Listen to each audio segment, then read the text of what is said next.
the first time I was joking around with Laura House because I was so nervous. It was the first recording.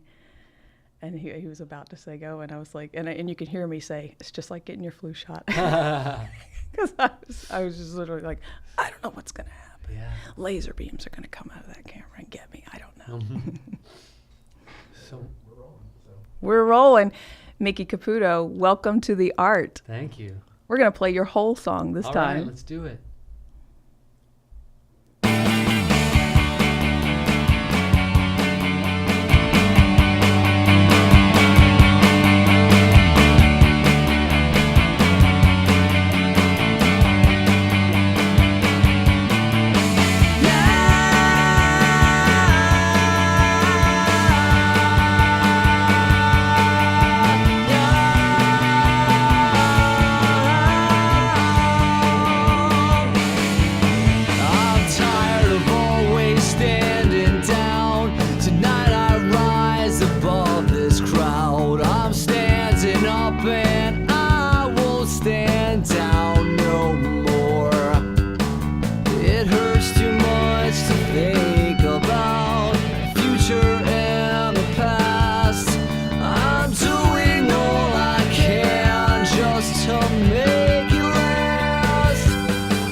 All right. Wow.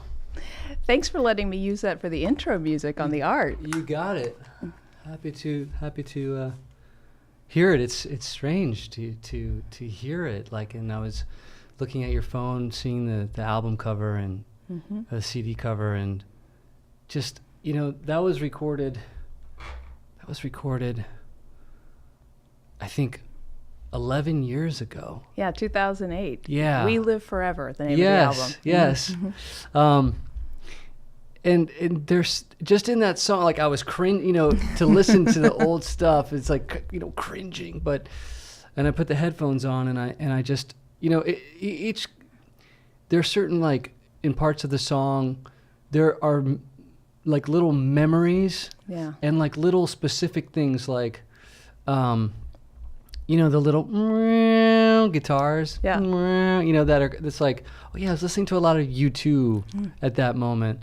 And then like towards the end, there's a moment where it does da da da da da da da, the major scale ascending. And that was like a big deal for me to like, it's hard to explain, but just like, why don't we just put the actual, like, this is what this is all based on. Yeah. This little scale, da da da da da da da da. I thought it was funny. And then at the, and cool. And at the end, just like, just that little come all ye faithful, that little. I was going to ask you about that. Yeah. So it's interesting and thinking about where it was recorded and the time and like all the. So the guy that mixed it is a guy named Christian from the band L1011. If you haven't heard of them, you should check them out because they're amazing. And he plays bass and guitar with the drummer. He has a bass and a guitar on the same. A bass guitar. It's a bass here, and then down here it's a guitar, or maybe backwards. I can't remember, but he's amazing, and he basically created this style of music through looping, and and a lot of people started to emulate. Anyway, he mixed it, and we were supposed to have auto tune. Yeah. And I was like, all right, sweet. We're gonna tune the vocals so they sound better. And I got there. He's like, yeah, it's not. We don't have it. Oh wow. So every note for better or worse is actually real on that record. It was a good learning experience. Okay. I wondered about that because you did the vocals, and to explain, if I'm correct, you played each instrument, recorded the separate tracks, and then mixed it. Yes. So I recorded all of the instruments one at a time. So I can't remember. Usually how I do it is I have an idea, and then I kind of map it out in my head. To a click track. I will record a guitar just as a guide, maybe in a guide vocal, just to see where the changes happen. Then I go back, I record drums. Then I'll record usually guitar, maybe a couple guitars. Then I'll record the bass and then the vocals. So, and then maybe, some other instruments like synth or a tambourine or something like that. And as it's coming together, it kind of just, it never sounds like how I think it's going to sound. Really? It never sounds how I hear it in my mind, and I always hear something. It's like, okay, that's my map, but it never ends up sounding like that in the end. Oh wow. Yeah. How do you feel about how it sounds in the end? It never sounds as good as it does up here. Ever. Ever. But what's cool about it is that anytime that we're able to create something from nothing, really.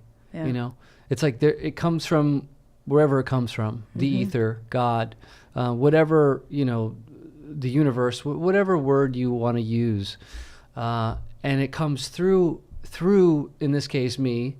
And I hear this thing. Actually, the song We Live Forever was from a dream. I actually had a dream.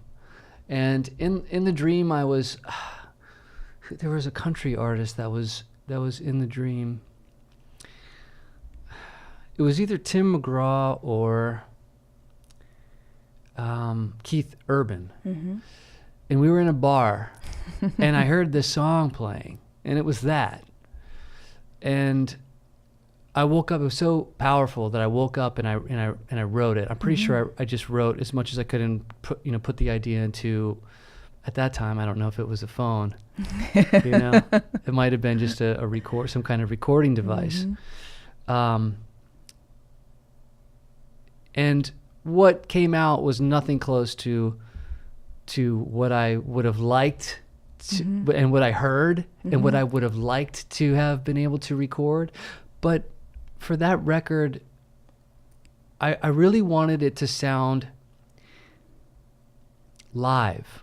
I wanted it to sound like it was a band that had played live, not just one guy piecing it together. So there were a lot of, mistakes, and like there were some just things that weren't planned that were left in there. There were only like a couple of background vocal tracks, and the lead vocal mostly was just me. It wasn't like double or triple vocals. Yeah. I wanted it to have that raw sound, which in retrospect, I never did that again. Let's just put it that way. Okay. Okay. Which we'll hear on the newer song. You'll hear it's Yeah. so much bigger. Yeah. Well, and you have newer stuff on Reverb Nation. You have a lot of things on there. Yeah. Some I can't remember what's instrumentals. there. Yes, the instrumental stuff is there. So this was a great learning experience for me of really what not to do, like what worked, what didn't work. And most of it were things that I didn't do again. Like in that song, lyrically, you have like I'm talking about a person, and then I'm talking about they. Yeah. And so, it can be confusing when you have, multiple different, like, well, who are you talking to?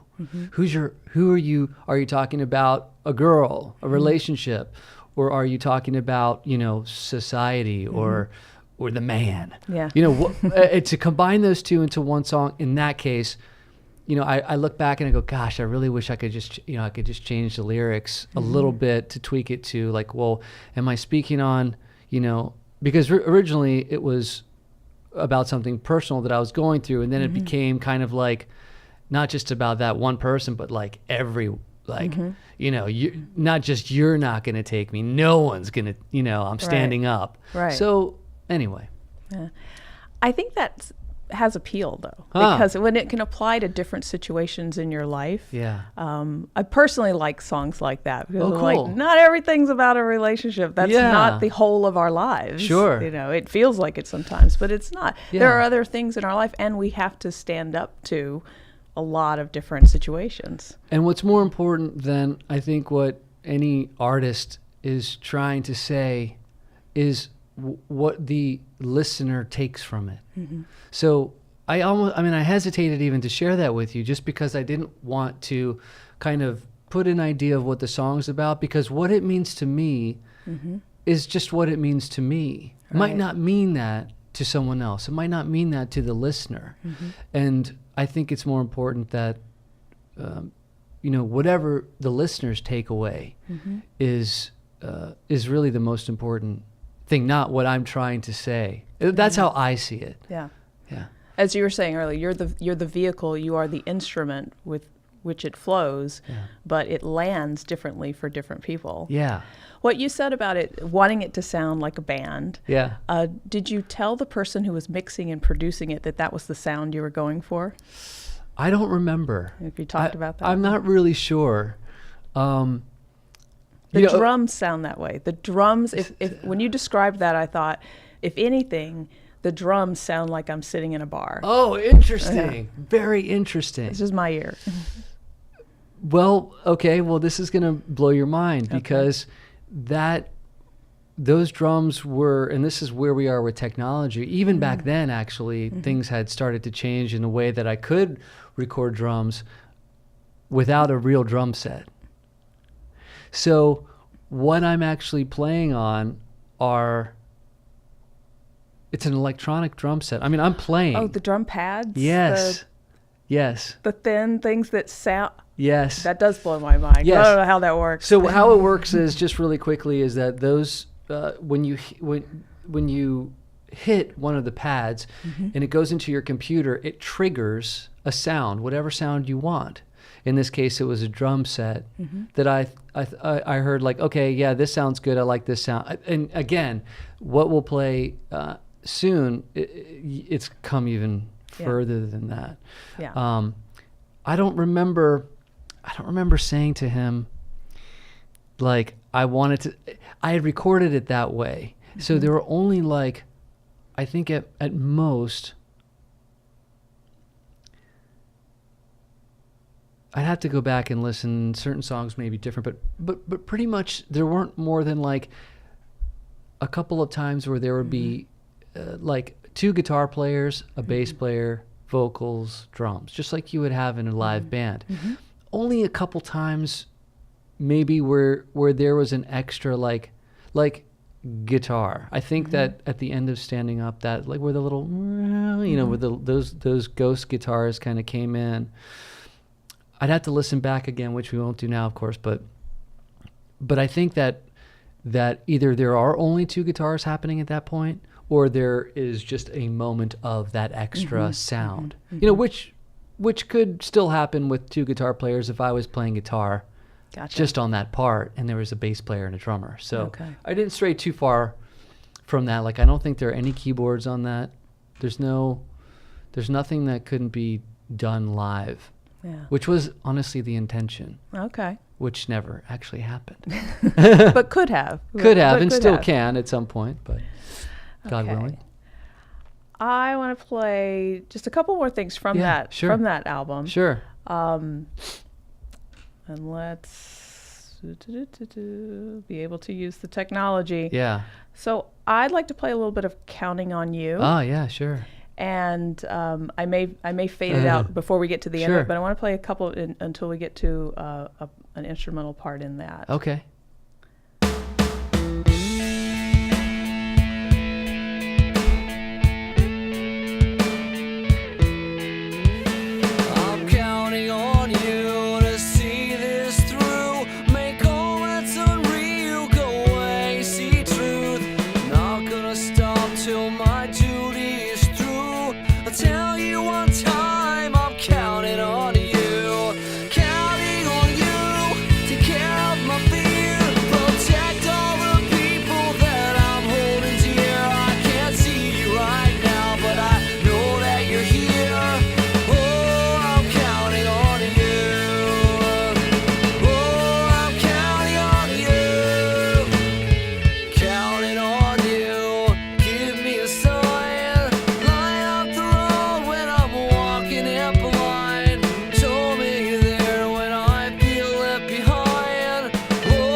For the next song. So I have to tell you, for better or for worse, when I first heard this tune, it made me think of the Pogues. The Pogues? Yeah. I don't know them. The guitar, like Irish. Oh, cool. Influence, and I only know them from listening to their music. I'm not expert on them, but it's an interesting sound, interesting guitar sound. And so that's what that reminded me of. And they're like, they have some punk elements to them, but I thought that was cool. Interesting, and I really like that when you kind of end off with that line, "Hold back my arm when I'm casting a stone," to not be so judgmental, and then it goes into the instrumental piece. Yeah. Was there anything different you did on that one? That was I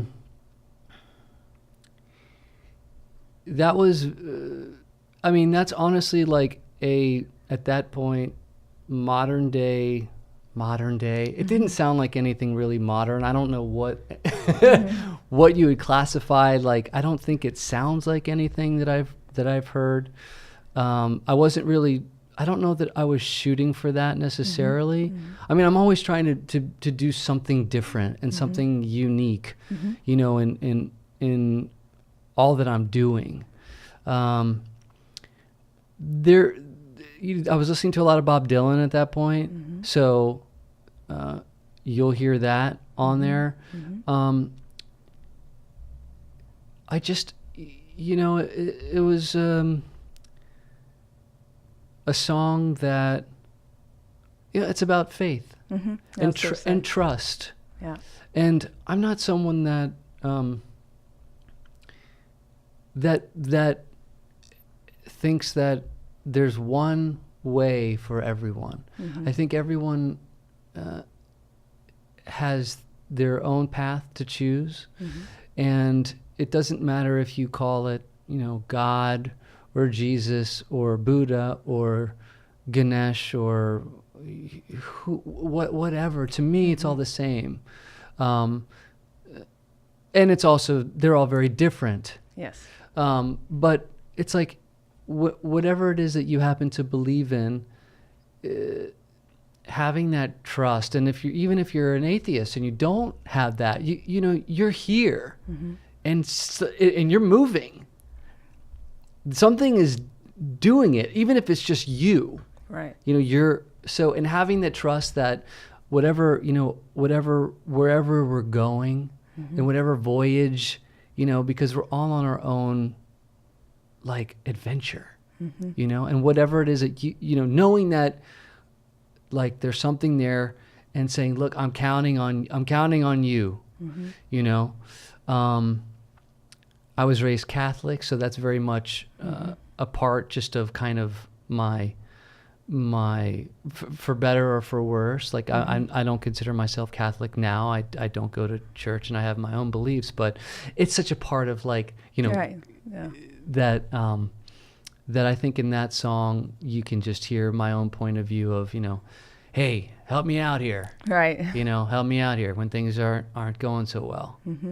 Exactly. Yeah. And there's a culture to religion. Yeah. That it's part of our culture. Sure. And so that stays a part of us, I think. Yeah. And even if you change your faith or your ideas, the practices, the environment, the culture of that a lot of times stay with a person. Yes. I hear that in a couple of places on the album, and I wondered what was going on at that time. I mean, it's just part of who I am. Like, some people think when they hear some of my songs that I'm a Christian artist, and I'm not. I love, you know, like Striper. I love Striper, and they're a Christian rock metal band that I grew up with. That I always loved the messages that they, you know, and even it just came through in what they were doing, and so I've always gravitated towards that kind of. I mean, they were isolated. Like, I mean, they were in that scene of, like, which was, if you think about it, pretty crazy to think that they were in the mix of, like, Motley Crue, Bon Jovi, Poison, and bands like that who were mostly, like, all about partying and chicks. And Striper was like this band, and they still play, and they're still awesome. Now, if you ever get a chance to see them, you should. But they were doing this totally, like, different, uncool thing that was actually really cool to people that got it. Yeah. You know, to people that, and there were a lot of people that got it. And still do. Yeah, and still do. So I think it's, like, really cool that you know, thank God they were around. I mean, there were other bands like Petra, White Cross, and bands like that, you know, that I gave a chance to, but just didn't have the same weight to me as Striper did. So anyway, point being is that I loved that kind of music. I also loved I grew up on Motown and doo-wop stuff. That was my dad, for better or worse. And actually for better, although I didn't think so at the time, for much better, actually. And then, you know, as I got older, it was classical music. I love Baroque and I love jazz. And so, but, you know, I think that the Beatles is another band that has that infused into their music too, you know, and George Harrison, I mean, they all were on a spiritual journey at a certain point where they I don't know, I don't want to say get fed up. They were fed up. I don't know if that's true, but for some reason they started to explore like what more is there. Right. And, you know, they were going to India, and specifically George Harrison's music started to get very spiritual, and it was awesome. So yeah, I feel like it's important, just for me, not for everyone, but just for me. Like, I just feel like as a part of our legacy, you know, if there is such a thing, the little tiny mark that we make while we're here. It's like I now in my work with hospice and the kids, and that has changed how I now approach now every song that I've written since then with lyrics has been like a legacy song, in a sense that, like, okay, if I'm gone tomorrow, which I could be, who knows? We never know. That I have these little things that even if one, and this is how I see it, even if only one person listens to it and they say, wow, and it makes an impact for them to do something good for themselves or something good for someone else, then it was worth it, you know? Right. It puts that energy and that intention out there at the time. Yeah. So talk a little bit about your work with hospice, because I know that was actually the first time I heard you was on the podcast, on the 40-Year-Old Boy podcast. Yeah.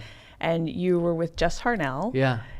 With Rock Sugar and playing that music and talking about that band that you're a part of.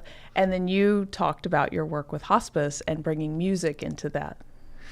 Yeah. So I was, there's so many things that I want to do and have wanted to do in this life. I'm just a creative person, and I find like new things very attractive and just like I get, you know, I've taken the very, very, very long road, but it's taken me like off of the main path and to explore, you know, things I never would have even thought about, and just the way that life is. So I went to Hawaii by myself back, I can't remember if I completed that or not. We Live Forever. I can't remember if it was done. I think it was done. And I went to Hawaii by myself thinking, I'm going to go out to Hawaii. Yeah. You know, and I'm going to meet a bunch of cool people, and I'm going to be by myself, but I'm going to meet a bunch of cool people, and I'll just go with it. What I didn't realize was that where I was the Big Island. Yeah. It wasn't a tourist place, that's better for me usually. In this case, it would have been better for me if I was with, you know, in a tourist place, because I would have met people in the same kind of age range and people that were looking to meet other people. But it was a huge shock. I got there and I stayed in a hostel for the first time. I'd never done that. Did not like that. And close quarters. Yeah, close quarters, and you're dealing with all kinds of, like, you know, there's different people in the room with you. It's like, it's very bizarre, but cool to do, you know? So I left, and I was on Craigslist. I had found someone that had a house that would rent it out. So I was on my way to meet them, and I was going to stay there for, I don't know, maybe a couple days. before I got there, I found a caves. They're called the caves. Oh, yeah. I think they call them the caves. And they're made by basically volcanoes had, the lava flow had tunneled out these huge underground caves. No one else was there, but I thought, this is cool. Let's check it out. So I went and checked it out. And, there were like handprints of people from, I think it was the 20s, because they would, it was like 1924, John O'Reilly, his handprints. Okay.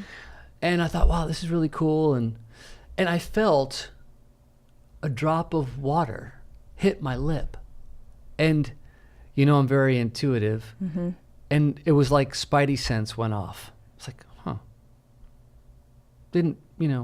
I didn't know why, but it affected, like it went, the alarms went off. Mm-hmm. Anyway, got to the house, great house, staying in the bottom of this, not the basement, it wasn't underground or anything, but just like a separate part of a separate house in a way. And the next day I was sick. Oh. Really bad. For what turned out to be, I think it was like 5 to 7 days. And I was, I think, only there for 10. Anyway, point of the story is I couldn't leave the house. I couldn't leave this space. And the woman who owned the house had a huge library of books. And this one stood out. It was called Saved by the Light by a guy named Daniel Brinkley. He was struck by lightning. I feel like multiple times, actually, in different parts of his life. But he do you know this book? You do? Okay. I do. Yeah. Yeah. Okay. So I had nothing else to do, and I love to read. So I was like, well, this is the book. And he talks about hospice in his book. Mm-hmm. And I'd never even heard of hospice. I didn't know what it was. No idea what, And let me take these off. And anyway, I was like, oh, wow. It totally made an impact on me. It's like you can actually like help people that are on their last days. Mm-hmm.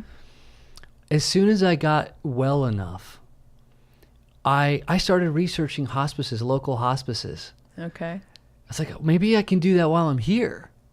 So I found this hospice. I just showed up one day, and the I don't know what her title was, but the moderator of the hospice was like, "What are you doing? You're here on vacation. You want to help with hospice? I've never heard of this before." Right.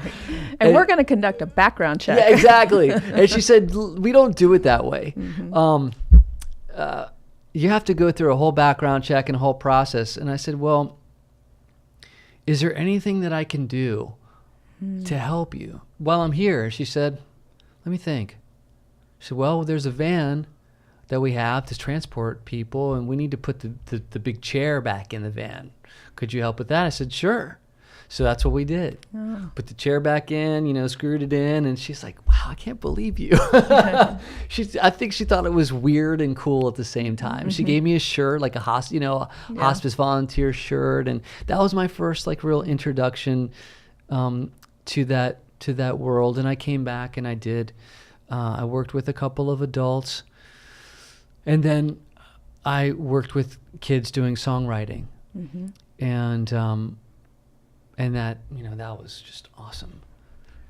And so, what I remember you talking about on Mike Schmidt's podcast was that you would go in and work with the patients to create a song. Yeah. And write a song and record it, and then they would have that as their song. And so earlier when you were saying about what you leave, what you produce and create, is your bit that you're leaving behind. Mm-hmm. And because we don't know how long we have on this earth, this plane. We don't know. But I would imagine it one felt good to be creative, but also just having something more than other memories, or something that's created in that space and time, in that hospice space and time, that reflects it. Yeah, for me, not only just like after everything is done and having this kind of, because anytime you create art, you're basically creating a historical representation of that person at that time, or a historical representation of how you were feeling, or how they, in this case, were feeling, and what they were thinking, and what they were going through. There was something I was thinking about that I was going to say, and I lost it. Maybe it'll come back to me. But up until that point, my musical ability, or talent, or desire, passion, for love for it, for playing, for listening, for creating it, didn't really make sense until I did that work. I went, this makes sense. All of that stuff, like being able to play guitar, bass, drums, sing different instruments, and create something, because commercially, like up until that point, I think I might have had a couple of songs and some TV shows, but it wasn't, no one knows who I am. So, and that's fine, by the way.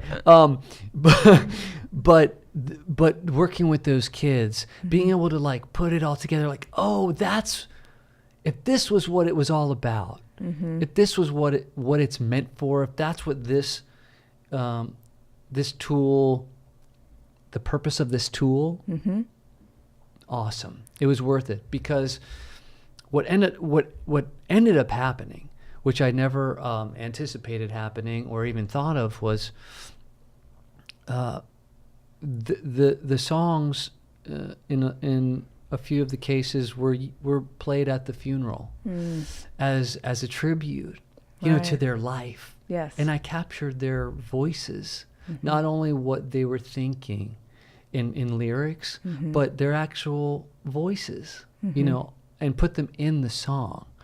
So it's like for their legacy, to be like, to be able to listen to the song and hear a child or a young man say everything's going to be okay, knowing that he's only got a couple more days to live, let's say, and for his message to get out there. It was just, I was so lucky. Yeah.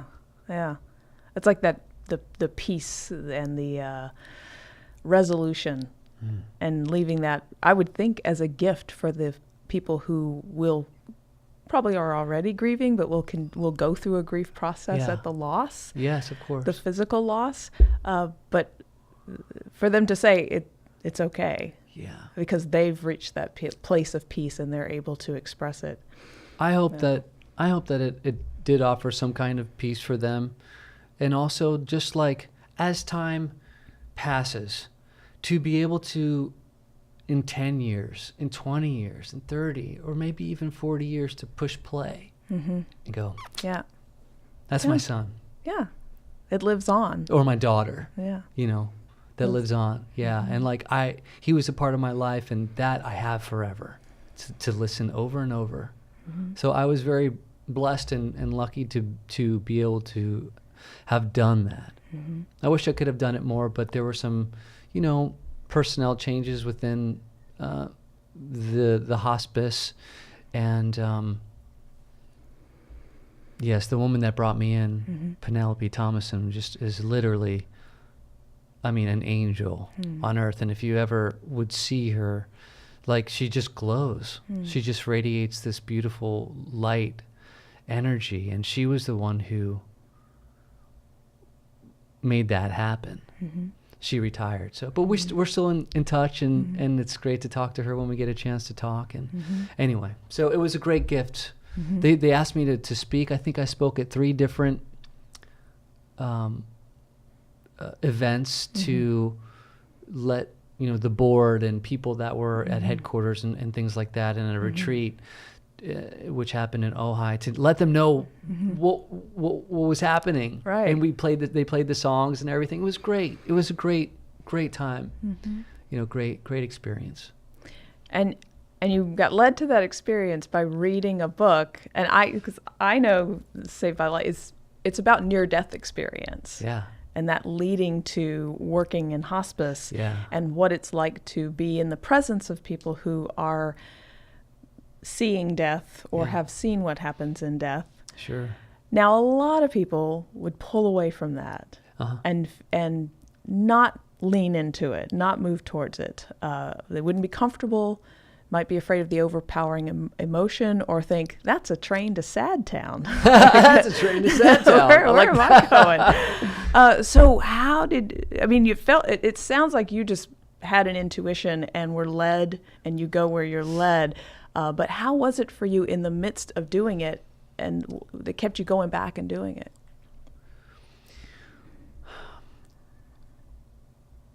Well, okay, so there are a couple of answers to that question, but one of them is, at a very early age, I had experienced what it's like to know a child and lose a child. So my next door neighbors, when I can't remember exactly how old I was, but I was probably close to maybe 5 or 6. I had a friend of mine who lived next door. It was the same age, but he had a younger brother, baby. His name was Joshua. And Joshua had cancer. And I just used to go over there and just lay with him, and just be with him. And, just talk to him and be with him. And I can still remember, like, just being alone with him, and now that I think about it, I go, wow, they actually just let me, but I was a kid. I was a little kid, know. But, and just kind of like being there with him and knowing this, like, just feeling his light, and his spirit. And then he, and cancer, he died, and it was like, so that's what happens? Like, so I don't understand. I wasn't quite old enough to have been trained to believe that that's not supposed to happen. Right. So I hadn't developed this idea that you don't die until you're old. That most people do adopt, because that is pretty typical. I was in my experience was that, like, oh, he's a baby, and this is cancer, and this is what can happen. So that shaped. Yeah. And as a kid, I guess you don't have the attachment to things that we develop as we go. You have attachment to other things, but that you didn't have that notion necessarily ingrained. And so for you, it was a pure experience. And I'm sure you may have missed Joshua and wished that he hadn't died, but Absolutely. it wasn't the same attachment or the same meaning we would put on it at this point in life. I think that, like, it was just like, I didn't understand, but I was accepting of it. I didn't understand it, but there was something that made sense at the same time. Like, oh, okay, so this is what can happen. And so I think I was always, I think that also shaped my gravitation towards kids and understanding kids and I'm a big kid myself too, but just like gravitating towards that child energy. I understand that energy. Yeah. I understand it. And it exists not just in children but in adults. When we allow it to. Right. But I think what kept bringing me back to it was just that I felt like I was doing something really good. And like I said, like, it all made sense. The music part of who I am made sense with that work. Yeah. And I just was like, great. Yes. Like, I can do that. I can take, I can sit with a young man and say, okay, what's going on? How are you? What's going on in your head right now? What do you want to talk about? What do you want to just, and not try to make it some big thing. Right. Like, okay, this is your song, and this is let's make it. Just take the pressure off and say, what is it that you want to talk about? What do you want to just? And the one young man that I worked with, he wanted to talk to me about his dreams because he was people were coming to him in his dreams. And I have a lot of experience with that kind of thing. And, talking about near-death experience, I don't know that we're going to go down the rabbit hole, but we could. And I have a lot of experience with what I have experienced as just not this plane, other planes where there is life, where there are, if you would call them spirits, or just really just people. So it's beings that you experience just in different states.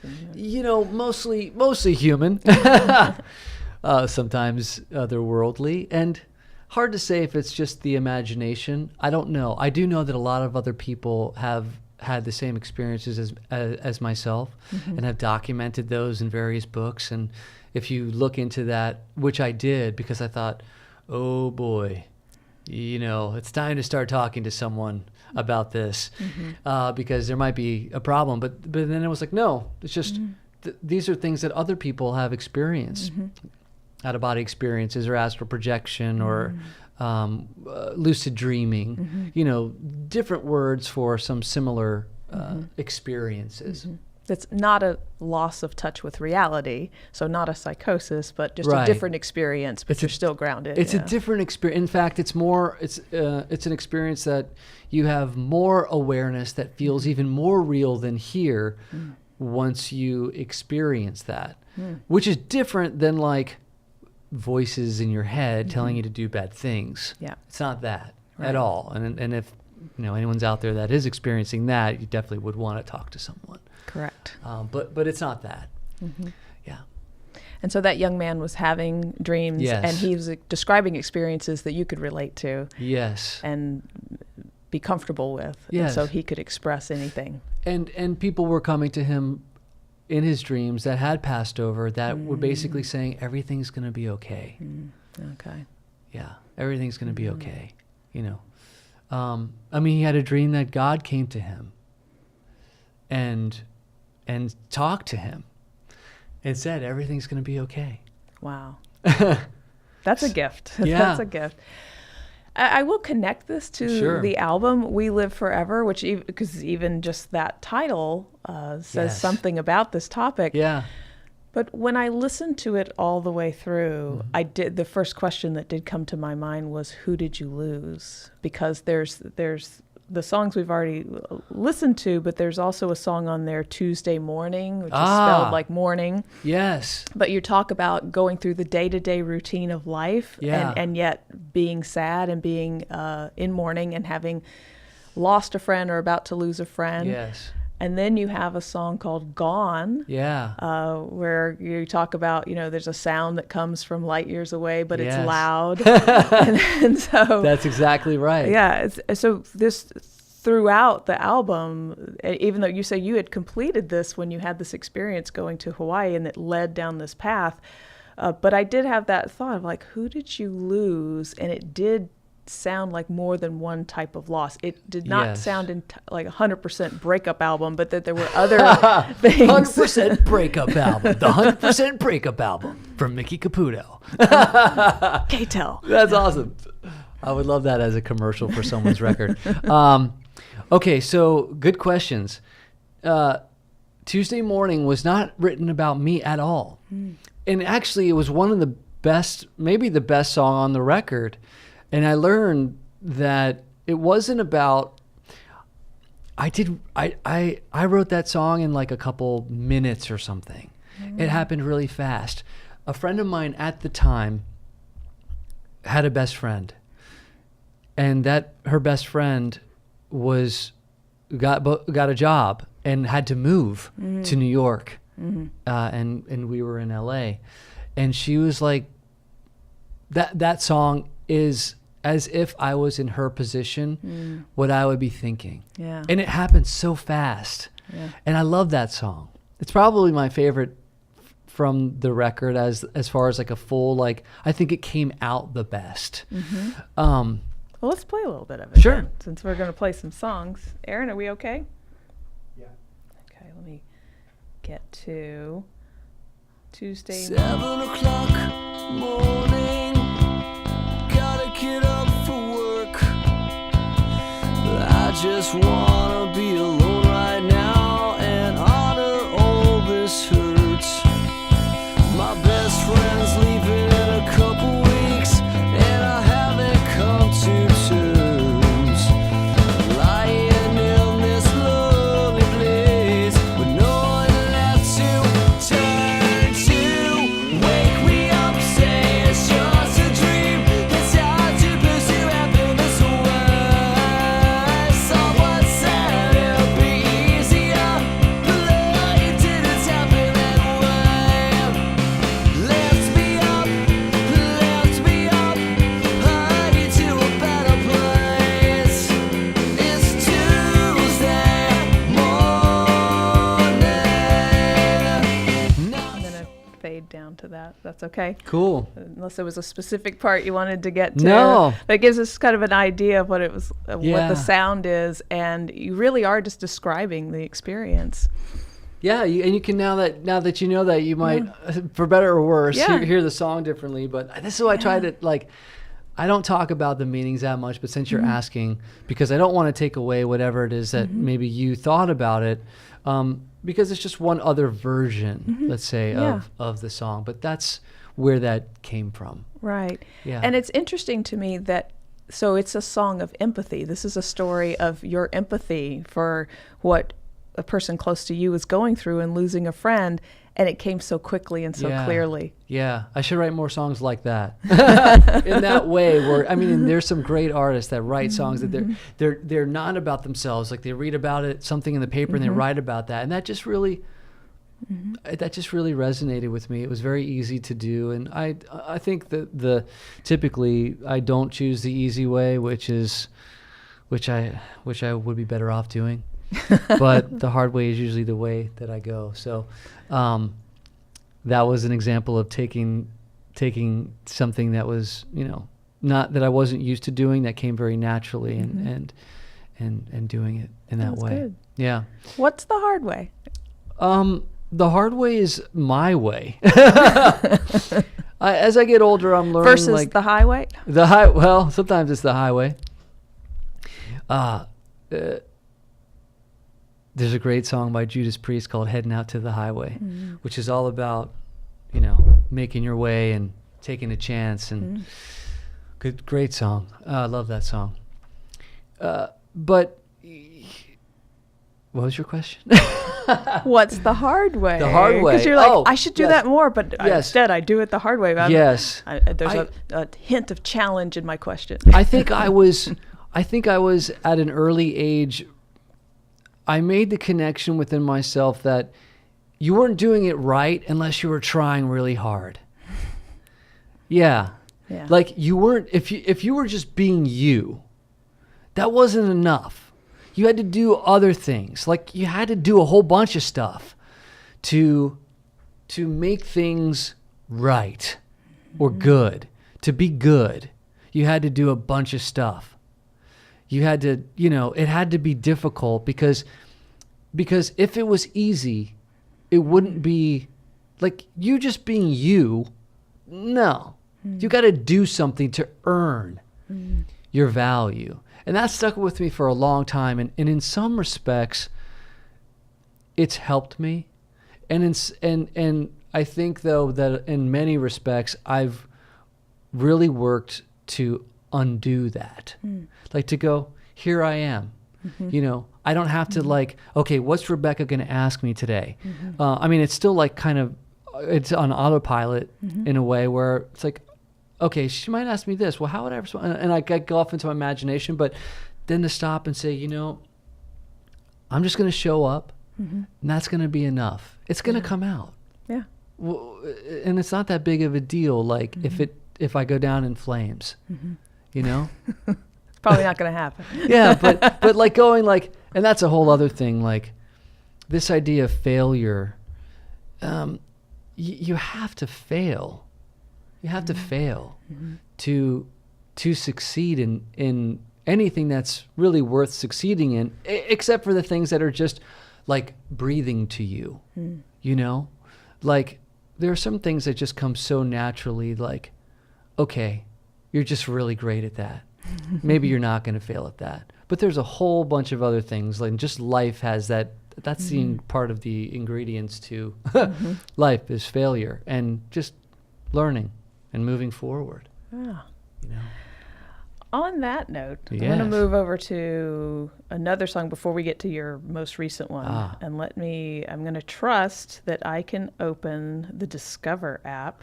Well, while you're doing that, I do want to say something about Gone because you asked about yes, Gone. Please do. That's exactly about the experience that I was just talking about of being outside of, you know, the normal human consciousness, physical world. That's what that song is about. My experience with that, and hearing that, or having experienced that at around that time. Do you think, did you write the lyrics about a specific experience or just sort of that feeling? I would say that it was written about specific experiences. Okay. Yeah. Okay. Yeah. All right. You know, wanting to go to that space every night. You know, because it's so much fun and it's so much easier than being trapped in this body and like where I have to sit up and get out and walk and like, no, you can fly. Yeah. You know, you can go meet new people and talk to, you know, have conversations and like with people and with in other places that you like just, I can't make sense of all of that. I don't know, you know, because it's always possible that that's just part of like something my brain is doing. But, you know, it's like when you experience something, you just, that's it. It's just, you know, it's real. You don't have to believe when you experience something. It's like, you don't have to believe that you can swim. Once you swim and you know you can do it and you feel what it feels like, you know. Okay. It's different than me telling you what it's like to swim. And I could hand you book after book and explain to you and show you videos. Not the same. Right. Once you get in the water and you're swimming and you're floating and that's an experience. And you know now that that's what that is. So it's like that. It's not something that, I wouldn't speak of something that just comes from books because, I don't know, to me that's not that valuable, but I can speak on my own experience. Right. And yeah. Okay. I'm gonna shift gears a little bit. I'm not gonna go to the one that I thought I was going to. Another song, and this will be the last one maybe that we talk about on the album. Sure. But I've just been curious about it. And again, wondering if my guesses were correct. Let's hear it. Oh, man. But then there's this other one that's really cool, too. You have a song on here called Arrested Year. So Arrested Year. I'm going to play just the beginning part of that. Let's hear it.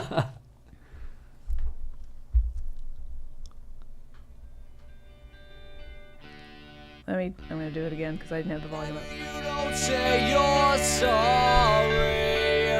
It's so funny to hear my singing on this. Things are so much better.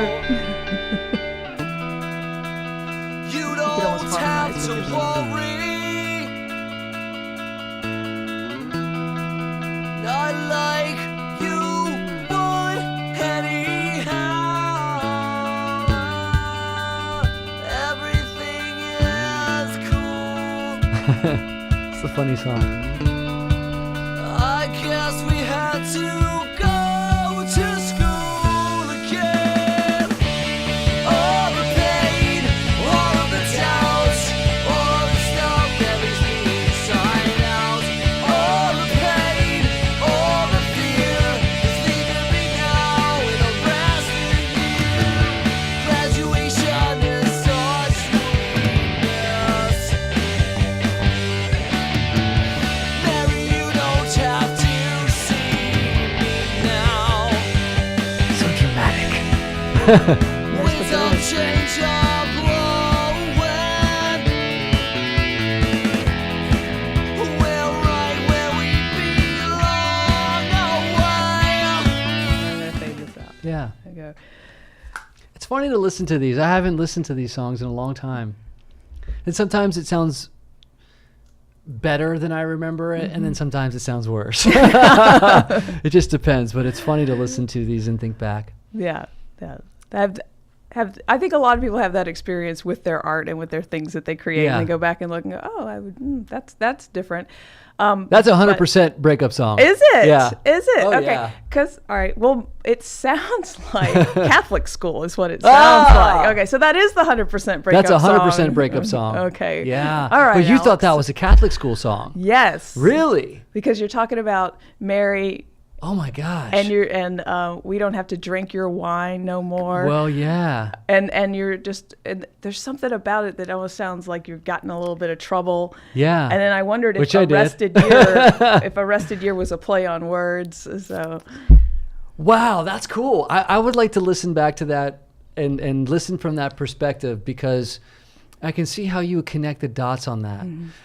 It's not about that, but I like that. Yeah, and Mary that makes sense that her name was not Mary. I changed the name to protect the guilty. But yeah, that's cool. And I did go to Catholic school for a year. So that's really interesting. yeah. But yeah, 100% breakup song. Okay. Yeah. It's interesting too. It's just what we were talking about, like how art is created and Yeah. intended and how it lands, Yeah. and how we connect. We assimilate things to ourselves. So the other song that I looked down and I got excited, I was like, oh, is the song Never Change? Yeah.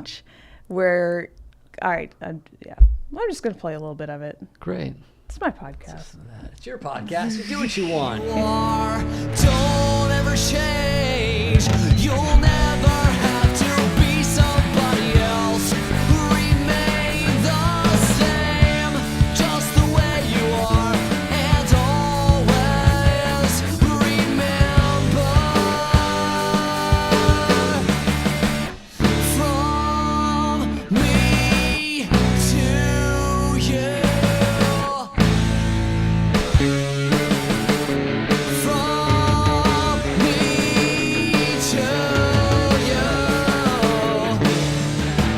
You're special in every way, and you know who you are. You're not made of this skin and That name again.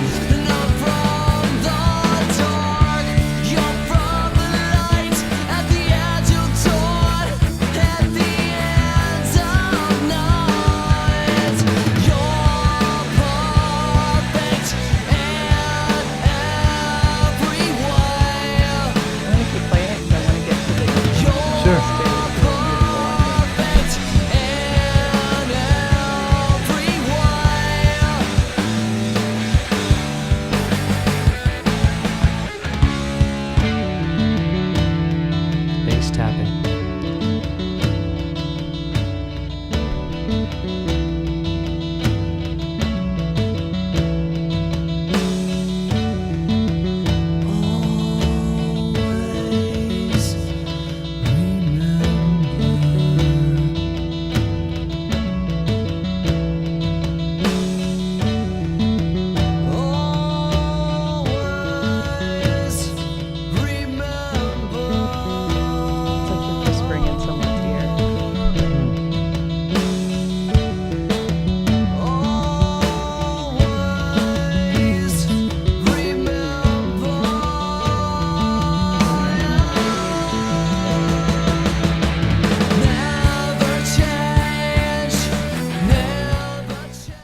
So you're saying, I said it sounds like you're whispering in someone's ear to say never change. Uh-huh. But then my guess on this one is that that message was for yourself.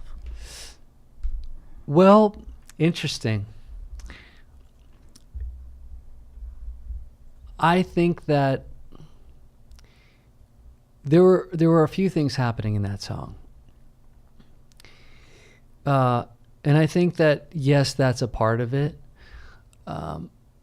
But this song came out of working with kids with autism. Mm. And I was on the behavior side of things, and then on the music therapy side of things for a time. And that was a song that was written really to it's like, it's hard to explain, with certain kids in mind, you know, because the mentality with a lot of, especially in the school system, was like, you know, these kids are a burden. These kids are a burden. They didn't know what to do. I mean, it's changed now to a degree, but it's still not, you know, it's still a challenge. But to me, I saw these, you know, the kids that I worked with and the kids that I didn't work with, but that I, you know, was interacting with and, you know, and lucky enough to be, you know, in the same proximity of, just like, man, these kids are like angels. They're the teachers. They're the teachers teaching the parents. And the parents have it all backwards. They think that, like, I gotta, you know, make this kid. At the time, and I don't know how it is now, but at the time it was like, how can we make this child kind of conform into the society that we live in the culture we live in. And it's almost impossible to do it. When the breakthrough comes, when you realize that this beautiful person is like perfect, just how they are. Okay. And yes, of course, you know, there are challenges, and there are certain things that, for safety reasons and you know, that you adapt to learn how to cross the street, how to, you know, of course, but like that this kid is here, their experience is not what you think. It's much more evolved than you think. You know, what they're thinking, what they're going through. It's a lot more evolved, and they're a lot more aware than you think. So it was like, never change, never change. And then it was also, I'm sure for me too, but also for the listener. Right. You know, it's like the listener, like, you're perfect just the way you are. So much of what, you know, most of the self-help books, which was a realization I had at this time, which I think probably also prompted that song, was I realized that all of these self-help books that I was reading were predicated on the foundation of, you're not good enough. You need to change. And I thought, all of these books, you know, I love those books. I still do. And I still read, you know, certain books when they come up, but it's like, why don't we start instead with everything's okay? Yeah, maybe I do want to change some things within myself and make my life experience better, but how about we start with, you know, if I really look at it though, I'm okay. You know, like, I'm not broken here. Yeah. You know, maybe I feel sad and wish that things were different, but I can follow that path. I can change things if I want to. But first I had to start to realize that, you know, I'm actually okay where I am, you know, and wanting to do something different wasn't bad, and it wasn't wrong. It's hard to explain. I don't know if I'm doing it properly, but it's like starting with the idea that you're okay. There's nothing wrong with you. That's different than maybe wanting a different experience. That's okay. But on that journey to walk that path, not with like, I'm not enough, I have to get to that place, that other place, to be okay, which, by the way, you never do feel okay when you get there. If you don't walk feeling like you're okay. If you're starting from a deficit, okay, well, let's jump into that. We said we can go in any order. We would just want to make sure we get to the new song. Yes. But I think around the same time you were developing I don't know if it was the first one, but you were developing your early coaching course. And because I know you had dropped some of the music from here into a recording that you did of some coaching sessions. Yes. So you want to briefly talk about that? I developed this 18-week system, called the System of Strength, which was a week by week for 18 weeks battle plan that you could do to accomplish certain goals. It was originally made for teenagers because I was working with, certain kids and I felt like, man, I wish I had this when I was a kid. I really wish I had this when I was a teenager. It would have helped save me from, some pitfalls that we're falling into, save me from a little pain, and also knowing that there was someone that cared and was like, kind of cool. Like, hey, everything's cool. Like, you want to do certain things, you can do those things, or maybe you can do those things. Let's see. Right. Let's create a roadmap and see. What I learned was that teenagers don't want to be teenagers. They don't want to buy things for teenagers, which is why there's really a very little market for things like that for teenagers, because they want to be more like adults. So they want to be cool and they don't want to do kiddie things. So it changed. And I started to use those techniques, that blueprint in my coaching. So I was working with, a family, or I was working with, a young boy, and I would work those principles with them, but it never really did what I wanted it to do. I mean, I do offer it in my confidence course. It's included in it so that if people want to do it, they can. And that's not for teenagers. That's for really anyone, but geared towards adults. But I did put my music in that. Yeah. And it sounds like the content is very similar to some of the things that you experienced or that you were singing about at that time in the album as well. I think it all kind of it all melds. Is that the word, melds? It all amalgamates like hot, lava into, steel, steel. Hardened and it kind of like, steel. And then it's liquid and it makes this house, and it's the house of me, I guess you could say. That weird, wild, crazy house. The house of Mickey. The house of Mickey. Which is not as actually could be more wild. I wish it was. On some days. Yes.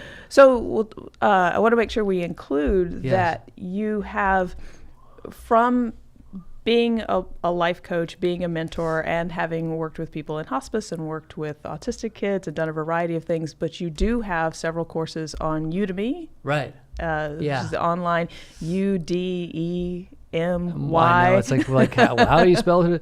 I also have some stuff on my own sites now too, which I think I haven't really publicized it yet, but they are out there. I think one is called rocklaformula.com, and then the other one is because the formula is this thing that is the basis of the confidence program, but it really applies to anything.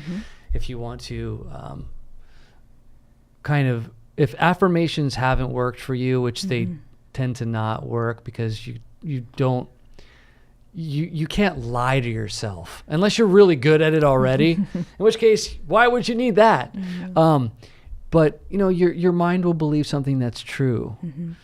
And this is something that I discovered, that is like affirmations, but actually works because you don't have to lie to yourself. You actually see exactly what it is that you want is usually already there, at least a little bit.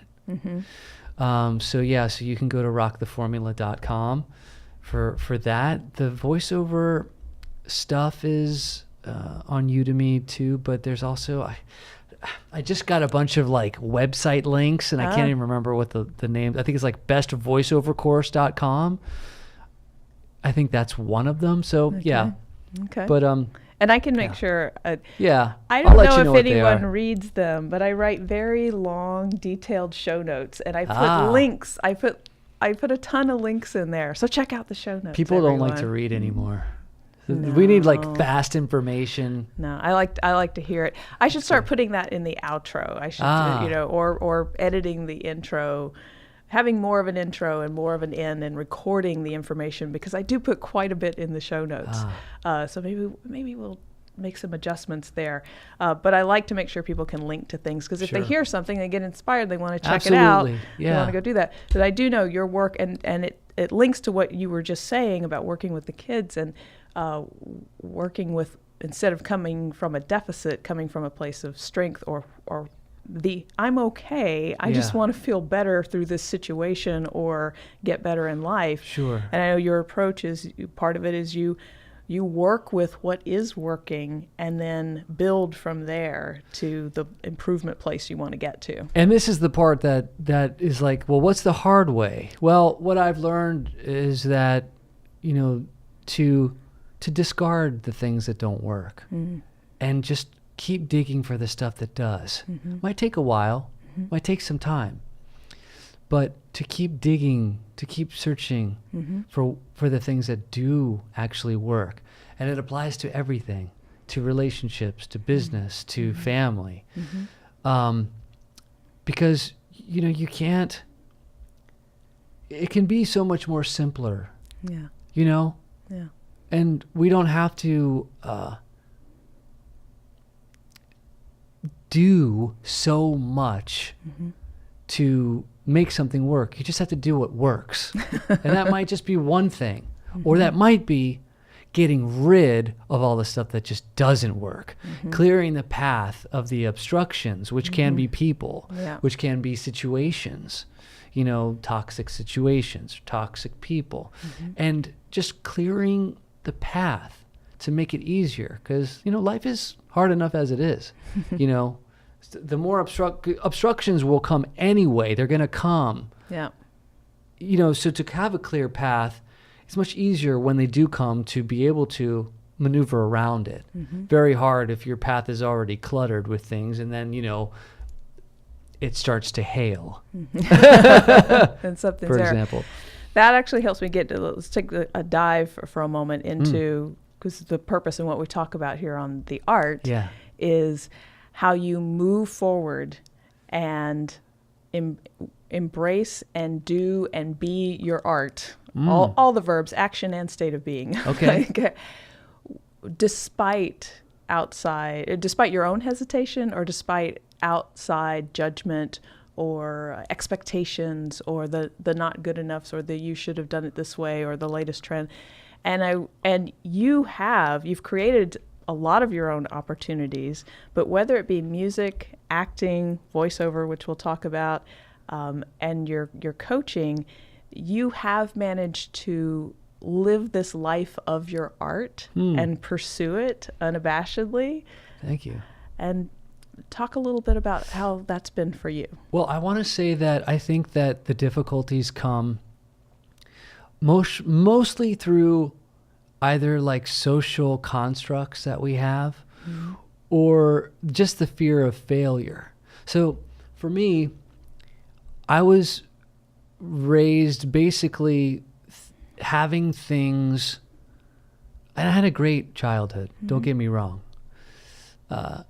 But I was not used to making my own decisions until later. So I didn't develop that muscle. It was like, you're going to Sunday school, you're going to church at this time, you're going to do this, you're going to play baseball, you're going to do this. All great, with the right intentions. And some of those things really helped me in my life. But the muscle that was undeveloped was, well, what do I want? That didn't come till later. So as an adult, that's been something that, and it's not usually what I found is that, and with others, is that it's not usually like having trouble deciding what we want as much as it is feeling that we're going to fail in what we want. Yeah. So, and that's, I would say that does fall into like the social construct of things, because socially a failure doesn't get the girl. In this case, as a guy, in this case for me, like if failure is not good. You're cast out of the tribe. Mm-hmm. Yes. Right? That's how I'll say that. That's better, I think. You're cast out of the tribe. So we're afraid to fail because, but as we keep learning that there are tons of people who fail constantly, and in fact, sometimes are rewarded and are benefit from it. So I don't remember what your original question was, and I will answer whatever you ask me, but I felt like it was important to just say, like, getting to that place is something that usually people have a hard time doing and following their art, let's say. Yes. Following their art because they're just afraid they're going to fail. It's not, what do I want to do? I'm excited about it. It's that maybe for a little while until you realize that it's hard, or until you realize that, your husband is like, you're not going to do that. You're just a teacher. That's what you are. No, I'm a dancer. To also, and I think people like Will Smith and like someone like Will Smith is a perfect example. Because there are still people, we're crossing over, I think, into the era where it wasn't as hard as it was 10 years ago to say, yeah, I'm a rapper and an actor, because at some point it was like, no, you are this. You're one thing, because our human brain can't take it more than, but someone like Will Smith, who's a perfect example of someone that's like, I'm a rapper, I'm an actor, I'm a philanthropist. And I think, like, for me, whenever someone doesn't think that, or rather doesn't allow in their mind, you're only one thing, it's explained like this. You're a mother. You're also a daughter. You may be a sister. You're, and then you have, like, your job. You're a that, you're a wife, you're a husband, you're a brother, you're all these things. You're a coach. You're not just one. No one is just one thing is my point. No one is just one thing. And now I'm a podcaster. And you're a podcaster. So, like, at some point, so they're going to say, someone, or maybe someone already did say this. Hopefully they didn't. But it's like, you're a what? Podcaster? No, that's not what you do. This other job. That's what you are. You just got promoted. No, you're that. It's like, well, I'm actually both. That doesn't negate me being a mother. It doesn't negate me being a daughter. Right. And all of us are that. That's when it becomes easier. Like, it's like, no, we're wherever we are. That's what we are. We're a lot of things. Yes. We're a lot of things to different people. So I think the mentality is changing on that. At least it did for me. And you've pursued, and you are in many, many forms of your art. I have the impression that music may have been first. Yes. And then performance, acting, voiceover work, and woven in there your work as a coach and doing other things. Because for some, it's not just the fear of failure in other people's eyes or rejection, but the fear of having no money and being homeless is very real also. Well, that's something else. Yeah. That's something else. And yes, that's like, that is a real thing. And if you have $1 in your bank account and you want to be, a millionaire, you have some work to do. And if you have $1 in your bank account and there's the fear of not being able to pay your rent, well, that becomes something that seems pretty logical. Yeah. Yeah. But you deal with those things, and there, I think there's this mystical approach. Some people want mystic. They want mystic. They want magic. Who doesn't want magic? But I think, there is an A to B to C. Like in the system of strength that we just touched on a little bit ago, there's this formula, not the formula, but a formula. And it's acronyms. I hate acronyms. They're so cheesy, but it's easy to remember. It's Tao. T-A-O is the way. And it's simple. Thought, action, outcome. You really are only responsible for 2 of those things. The third one happens based on your choices. So you got thought and action. If you just break it down, without trying to beat the system, which I try to do all the time, but like to try to kind of do different things and have some new individual unique way of doing it. Just A to B. This is going to get you this result. And in most things, not necessarily art or commercializing your art, being an actor, being a voice actor, or being a musician, because there is a bit of magic involved in that. But there are A to B steps too. You have to work. That's what I learned. You can't just think your way out of stuff or daydream or The Secret your way out of. It just doesn't happen. Like, you just don't get a vision board and put some cool stuff on there and it happens.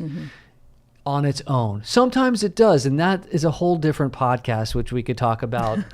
the debate of, are your dreams and your desires something that are already in you when you come into the world, or are they something you develop?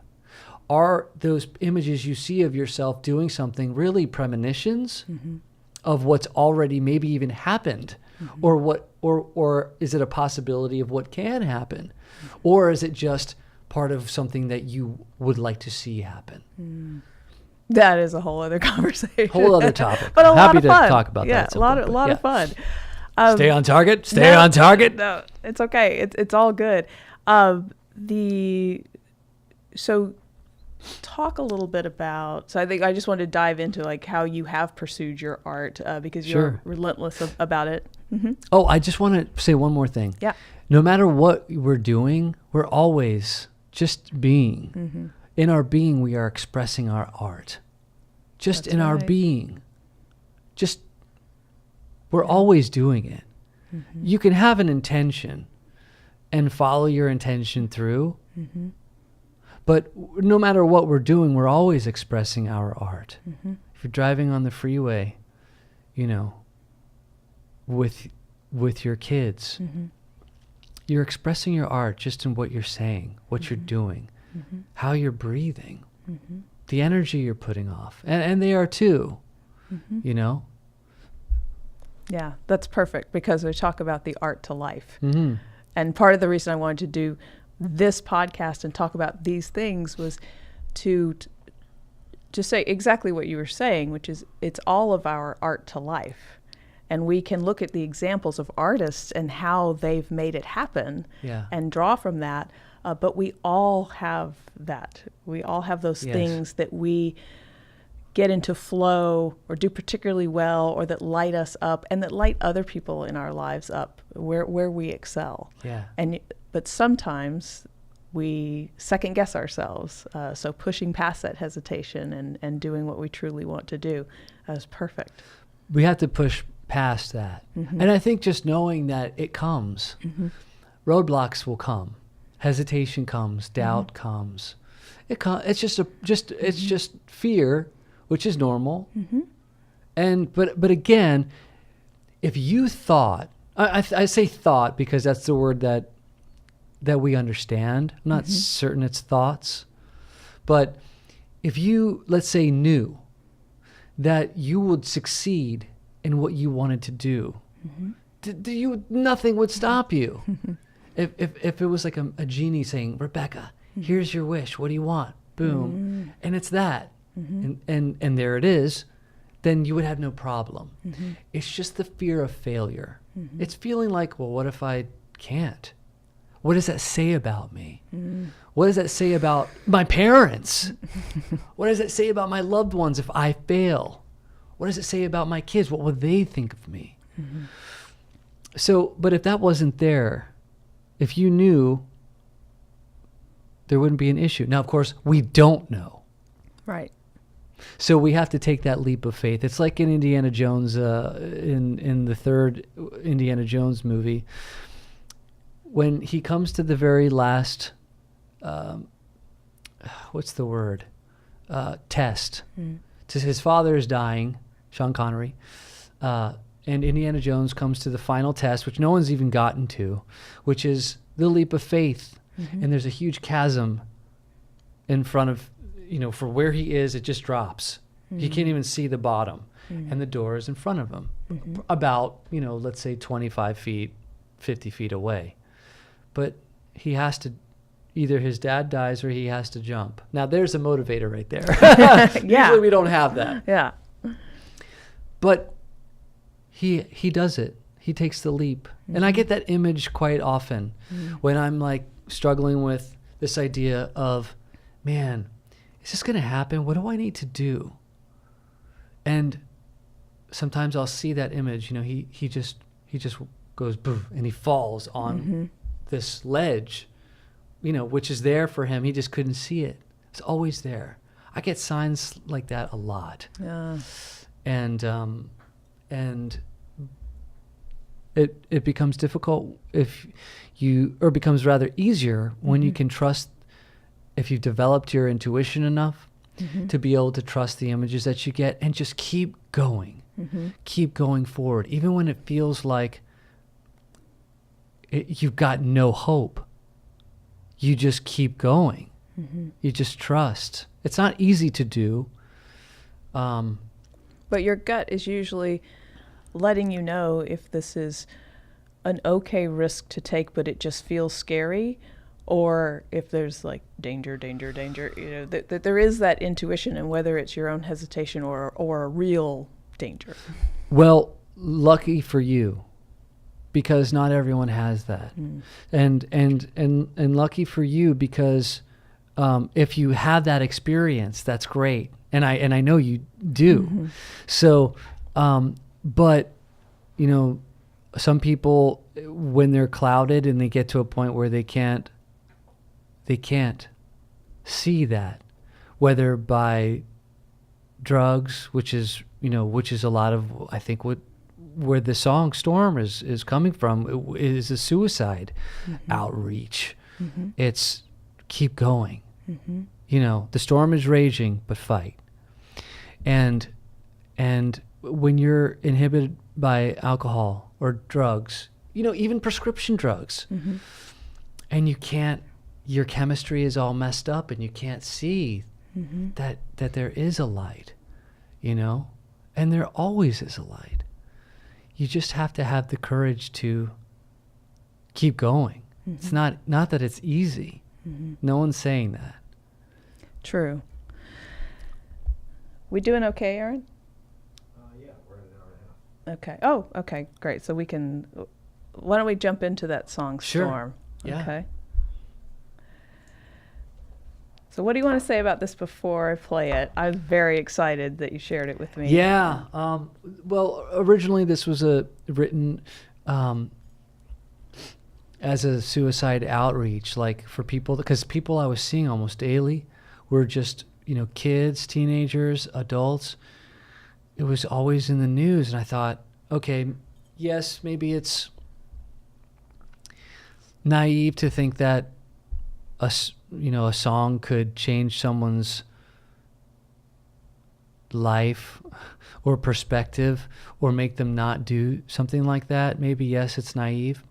Perhaps it is. But I just thought, if there's one person that hears it and says, all right, I'm going to keep going, even if it's just for another day. Right. It was worth it. Right. Right. But I think it also applies for anyone that's struggling through anything. When you feel like giving up, and that can be on your dreams and your goals and your passions as well. Yeah, it's encouraging. This community here, and we're at the All Things Comedy Studio, which Studio. I love the studio here. Yeah, it's so it's great to great be able to space. be here, and a lot of great shows are here. Comics come through. This community lost someone, Brody Stevens, very recently, and it was reflected on a lot of different shows, and it's definitely had an impact to the community, and prompting everyone to really just be aware and be compassionate and do those things. And he was a person that did push out a lot of light and a lot of positivity, and yet was in a lot of pain himself. Yes. And so I think in the community there's a lot of effort to make sure we're in touch with one another. I say we make sure everyone's in touch with one another as human beings, and that we listen intently and listen with our intuition, and do what we can to check in. Otherwise, I will say this: there's a lot of meaning in this song, but I also wanted to say from the output, the music is great. Oh, thank you. Yeah, and we'll enjoy the thundering guitar. It's very and drums. It's like the Vikings theme song. It's like That's a good one. Let me get the volume up here.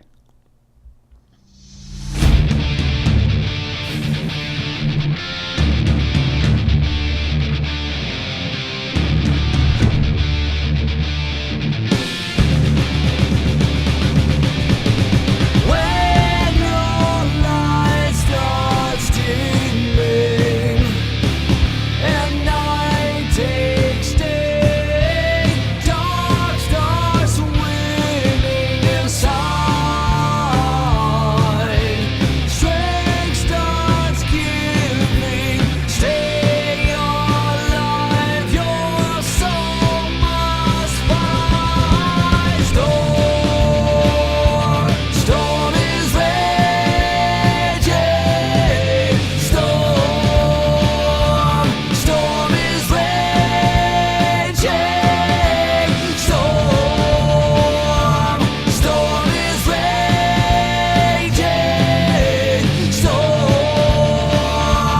Storm is raging.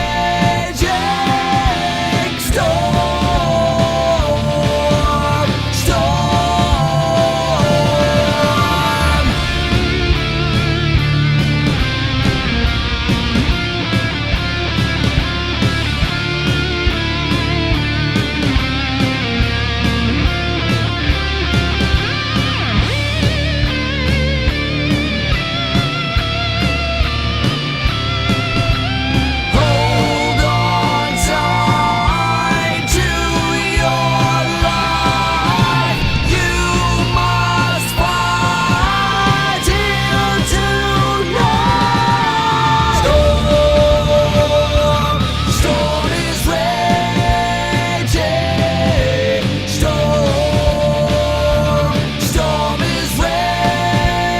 is raging. Storm is raging.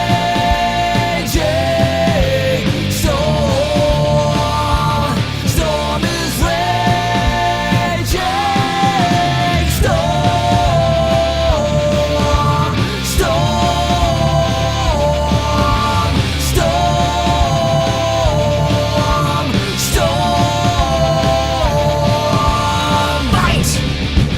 Fight! Fight! Fight!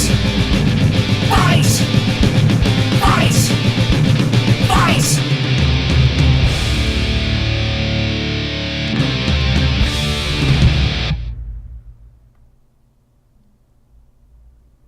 Nice. thank you. So let's talk more about the message and then about the music there. Yeah.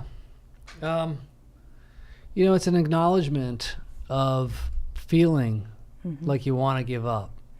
It's an acknowledgement. It's not until the end that there's the message of fight. It's more just like the storm is raging. It's like acknowledging that is happening inside of you. Yeah. Like the acknowledgement, just, it's okay. It's okay. When your light starts dimming and night takes day, dark starts winning, inside strength starts giving, stay alive, your soul must fight. Mm-hmm. So that's that. Hold on tight to your life.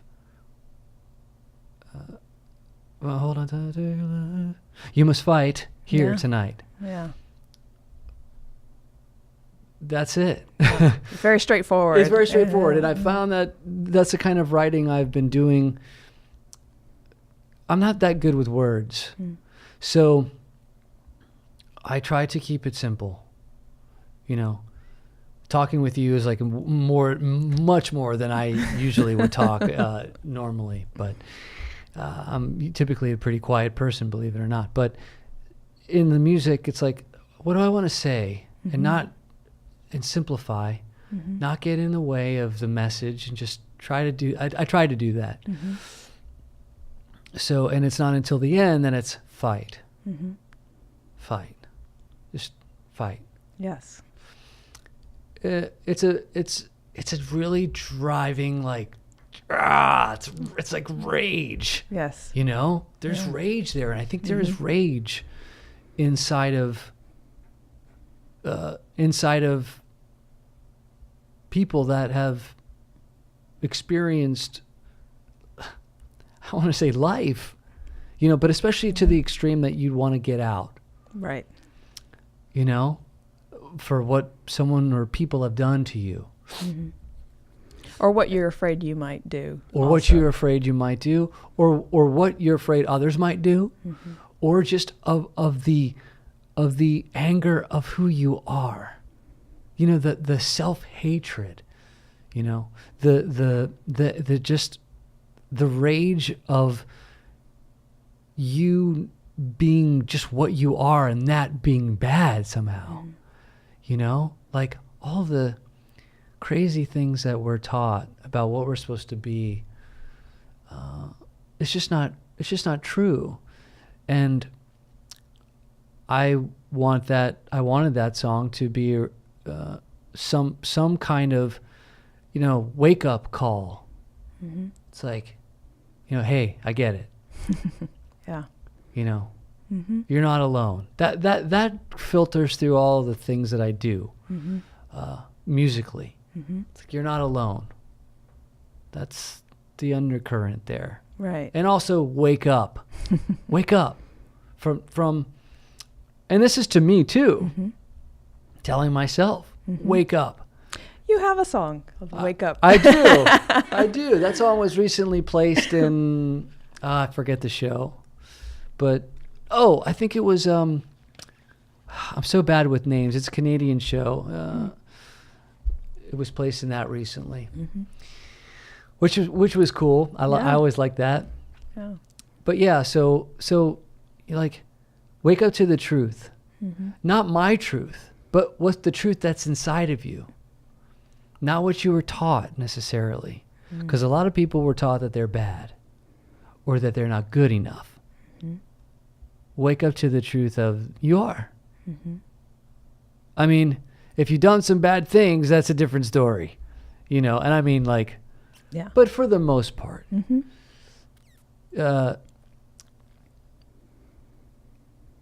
for the most part, yeah.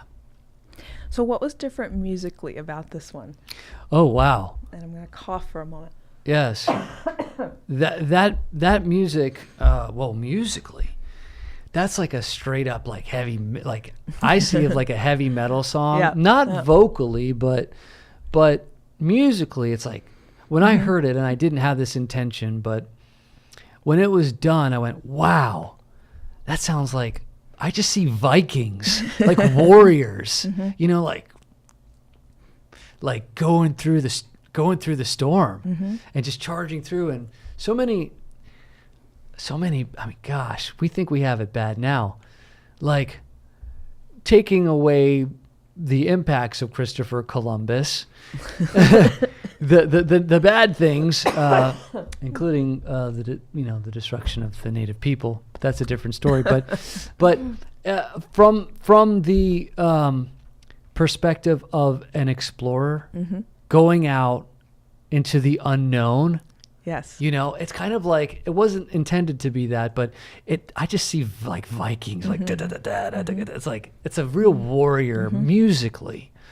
It's a real kind of, Because you're in a storm and you are battling, and it's like you refer to it as that. When you're coming up with a strategy or how am I going to get through this, think of it as a battle plan. And whether that battle is just within yourself or with yourself and some external force or person, it's what's your strategy going to be? I find that a lot of times it is mostly an internal battle. Yeah. It's mostly an internal battle. It's like not as much getting everyone else out of the way, but getting this, yourself out of the way, which is kind of a benign way to put that, although it's said a lot. But how do you do that? It's like, how do I get myself, who am I anyway, or what am I, and getting that out of the way? And you can do that through behavior, approaching it through a behavior perspective. Again, like, or you could go the mystical route, which is like, well, I can do Reiki, or I could go to a psychic, or I could, do yoga, which all of those things are worthy and work for certain people. Right.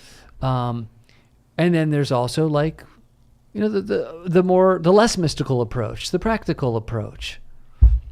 And multiple combinations of yes, those. and combinations of those. Thank you.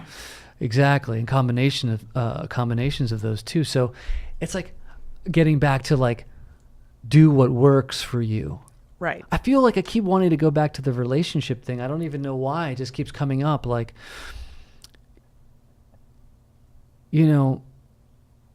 someone out there listening, getting people out of the way.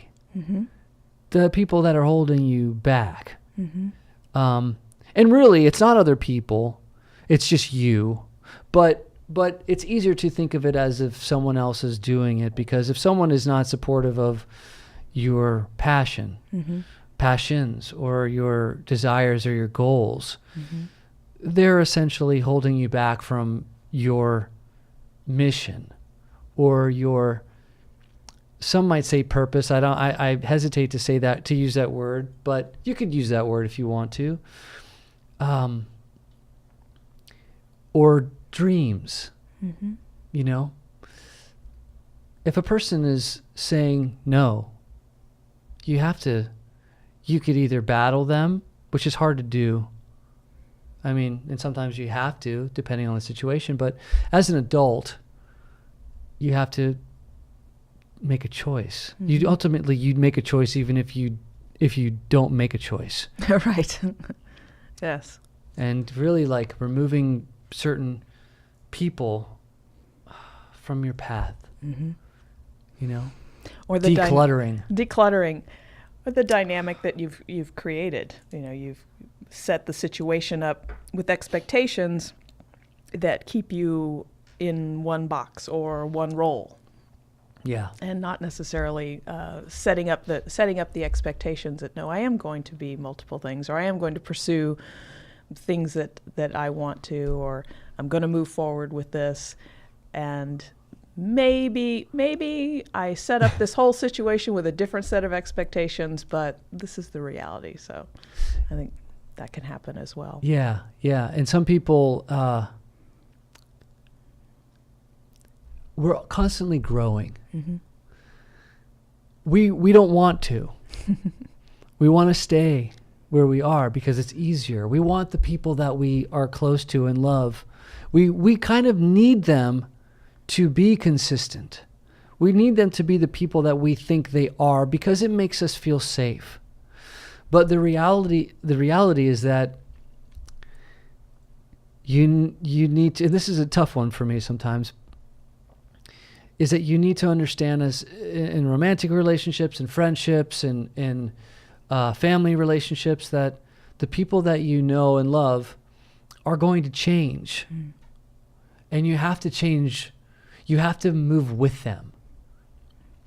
And just because, plus, you never really know someone. That's the other myth. Like, oh, I know my wife. I know my husband. I know my son or my daughter. You don't know anyone. You have an idea of them. And they seem to be consistent with certain things, so we adopt.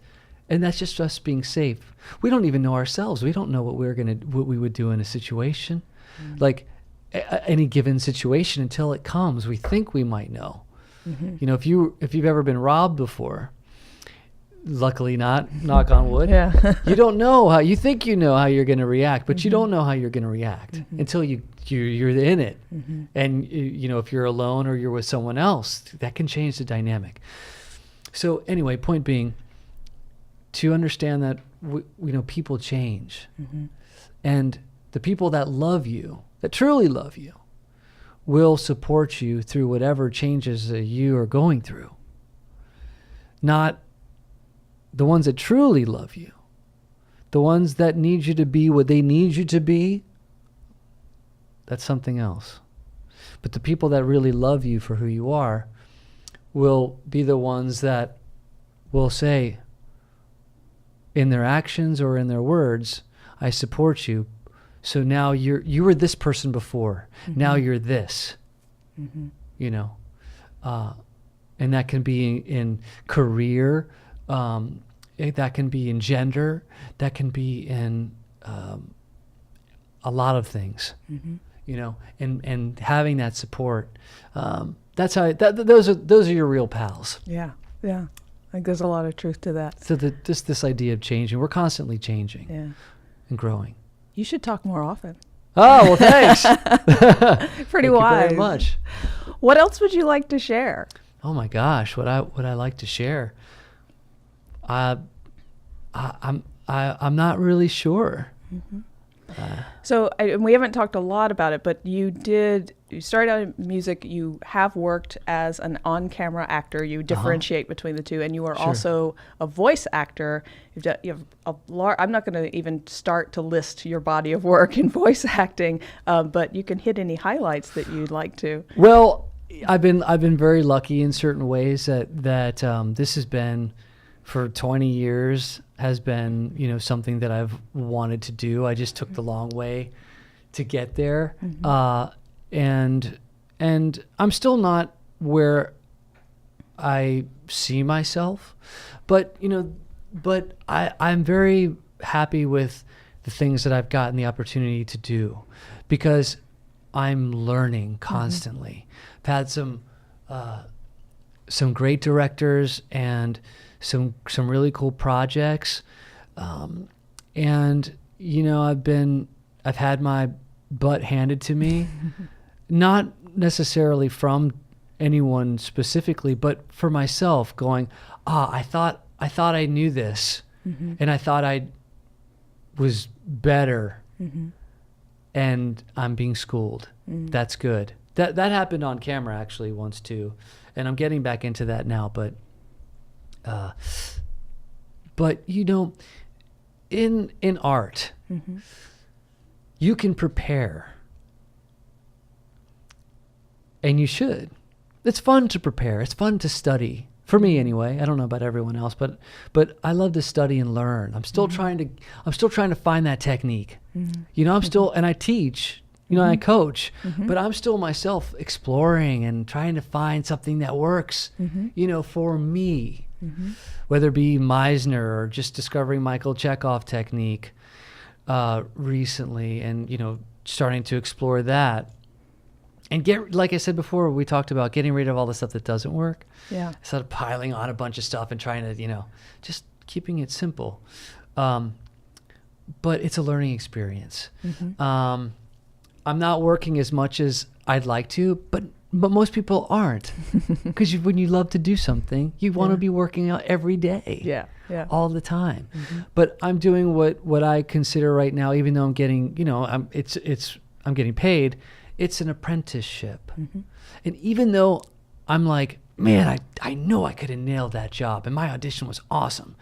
It's always always the right person gets the job. Always the right person does. The job that's my job is the one that I get.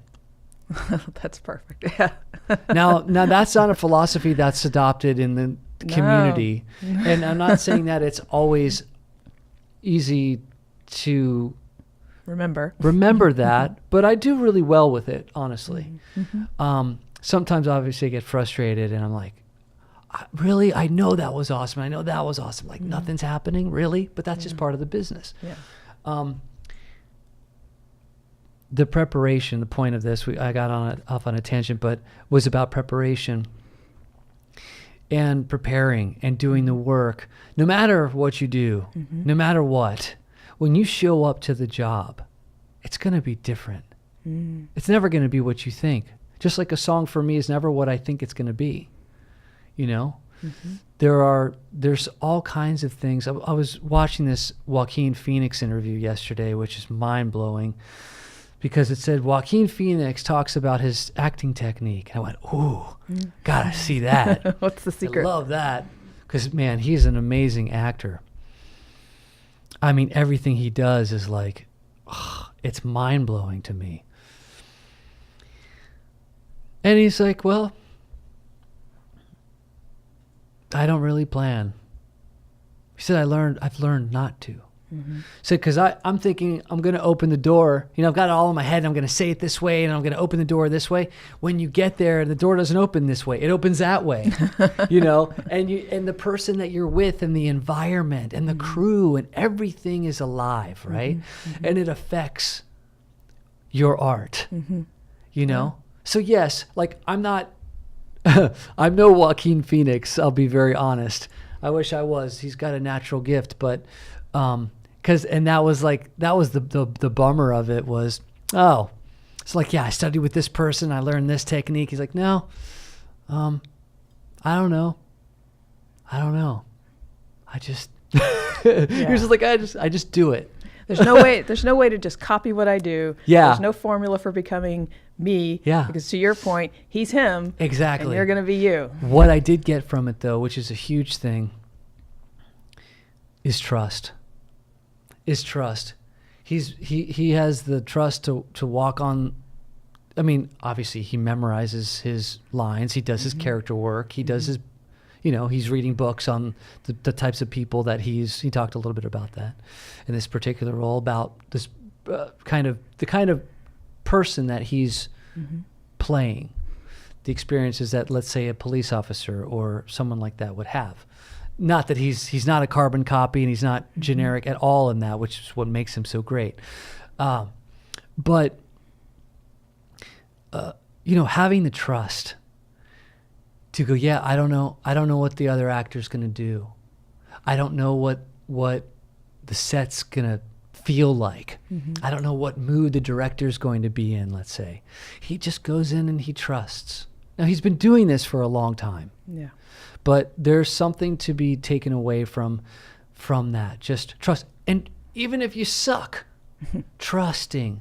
Because every time you can trust, even if you're terrible and you trust and you fail, you will eventually learn what does work. And the courage to trust in the face of failure is huge. Because people spend their lives trying to be good and trying to be great and trying to be this and that at the expense of the art, let's say. I don't know. That sounds probably pretentious, but whatever. Art can be pretentious, but that's not at all what this conversation has been like. So I do want to mention that we talked earlier about your confidence course and intuition course on Udemy, but you have the voiceover course was actually your first one. Yes. Yeah, on Udemy. Yeah. On the online learning platform. Yes. And it's hours. You just put hours of work into creating videos, and you go through every part of it. And I would say I talk about it and I champion it because I took the course and I learned a lot from it. And I'm not doing commercial voiceover work, but I wanted to feel comfortable in my voice because I wanted to be a podcaster. I wanted to have a podcast. And you've done it. Yes. Thank you. High five. Yes. Years of going to the LA Podcast Festival and wanting to do this. Yeah. And there will be a limit to the number of times the artists listening will let me talk about the newness of this. But it was going through the voice course and just practicing. You talk about this, the importance of practice. Yeah. Record your voice. There's techniques. Sure. And not everyone can just turn on the mic and fly. Yeah. And so now, including me. it feels very, I don't know how it comes across. It feels very natural and very good to me, and I'm pleased with the way things are going in this. But You're doing great. Attribute it, thank you, a lot to going through the practice and having just some of those key technical pieces in my mind sometimes. So if anyone's thinking about doing any kind of voiceover work or voice work, it's worth checking out. Awesome. And Udemy is always having a sale. So. Yeah. And you also push out to your students where they can find additional things that you offer on different websites and things like that. And I mean, I love coaching people. When I have time to do it, I love doing it. So when people contact me for that and the schedules match up, then I'm happy to do that. And I love doing that with voiceover, with the confidence stuff, with just life in general. I love helping people in that way. I'm good at it. I do know that. I feel confident about that, and I enjoy it. There was something you were saying before the course stuff, and I forget what it was, but I wish I could remember.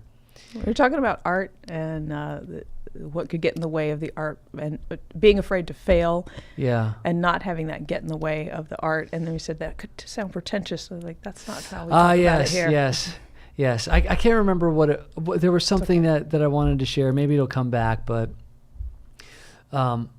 it's different for everyone. Like the process, the goal with, let's just say, acting is always to be, well, for me, is to be believable. I want to be believable. I also want to have the person watching enjoy what they're seeing. Now, it's easier said than done. Every technique is really, every technique, and there are a lot of different techniques, is really to get to the same result. To get out of your own way, to let something come through you that affects the person watching or affects the person listening. That's why we're doing this. Like, that's what, we get some kind of feeling from it. Emotive. So, what's that? Emotive, yeah, an emotional hit. And that's why we love the music we love. That's why we love the movies and TV shows we love. They do something here for us. And that's why we love the people we love. They do something. It's a feeling. It's something familiar or something it's hard to put into words. But practice is important. I have a board that has different things, like reading. I have 3 different portions for reading, because everything is 30 minutes. 30 minutes of reading, and there's like 3 of those. So I could read 30, an hour and a half. And then I've got voiceover, 30 minutes. Then I've got on camera or scene study, 30 minutes. And I've got music. I don't complete every single thing on the list, but every day I have about between 2 and 5 or 6 checks that I've completed, and I set a timer because it's like doing a little bit every day. Seinfeld has this thing, I think it's called the chain theory, where he has a calendar, and when he writes, he puts an X. Okay. And you don't break the chain. The goal is don't break the chain. Got it. So it's a big calendar, X. Because that's momentum. Yes. Keep it going. Yeah. And I don't have a big calendar, but I have my own way of doing that. And the idea is that a little practice every day is better than like an hour a week. Class, study, acting class, for example, that's just one day. It's not enough. I wouldn't imagine that It's not enough. Not for me. It's not enough. I have to be doing something every day. And just watching, that's not enough either. I have to do it. I have to be doing something. And I see myself when I do fail, if I hadn't worked hard that week, I see it comes out in class. Shows up. It shows up. And when I'm kicking butt during the week on my own, or rehearsing with someone, it comes out. The results show. So I always encourage people to, again, getting back to the magic. The magic comes out a lot easier in those moments when you're actually practicing on a daily basis versus like showing up and something just the universe aligns one day. That's cool when it happens, but it makes it easier for those moments to happen when you're actually working. For someone like me, again, maybe not for everyone. And if you practice and have it in having the fundamentals into muscle memory, then you're probably more open and more comfortable for magic to happen when you get into the space. So we're gonna wrap it up soon, but I'll ask one more time. Anything else you want to share? I'm just proud of you. Oh, thank you. I'm just proud of you for doing this. I think it's so cool that we're sitting here and you're in this space, and you're doing what you wanted to do, what you said you were going to do. That's it. Yeah. Talking about it and then actually doing it. Because it's great. That's the difference between, people that make things happen. The difference between people that complete things and people that just talk about it is in the action. Actually, I have I made this bracelet many, many years ago. You can't really see it, but it says action here. Ah, cool. It's a reminder. You can think all you want. You can think about, you can daydream, or you can, all you want, but you have to take action. Even if it's just a little action on a daily basis, or even just a little action 5 days during the week. Give yourself the weekend off. It makes a big difference. Yeah. It's much harder to uproot your life and make these big, like the New Year's resolutions. I don't usually do those because it's something that lasts for maybe a week, 2, 3 tops, and then you're back to your old routines. But little by little, with little change on a daily basis, something happens. Something. It's hard at first. It's hard to get the momentum, but once you have it, things start happening, and then you start to get that hit, that emotional hit, that high. Yeah. When you complete something. Every time I go check, I'm yes. I did it. It feels good. And I want to do it again because I'm not getting candy, or I'm not getting, money necessarily, or like a toy, a treat. But it's that intrinsic motivation. There is something happens when I go, it's like, yes. Yeah. And intrinsic motivation is the motivation that you don't have to count on anyone else for except for yourself. So that's it. It is the best. And just knowing, whoever's listening, just knowing that you don't have to uproot your life and make these huge, humongous changes. That's why people fail, because they feel like they've got to change everything. Just a little bit, a little, just, a couple degrees that way, and you hit the curb. You know what I'm saying? Just a couple degrees, just a couple more inches, and you hit the guy in front of you. Just a little bit more in the gas with someone too close, and you know what I'm saying? Yeah. It's the little things. It's the little changes. The little things. So that's what I would say. I would leave you with that. Great. Thank you so much. Thank you. Appreciate the time and for you sharing everything about your art. And there was a lot of ground to cover. Really appreciate that. And thank you, All Things Comedy Studios, and thank you, Aaron. Yeah. We're good. Yes. Yes.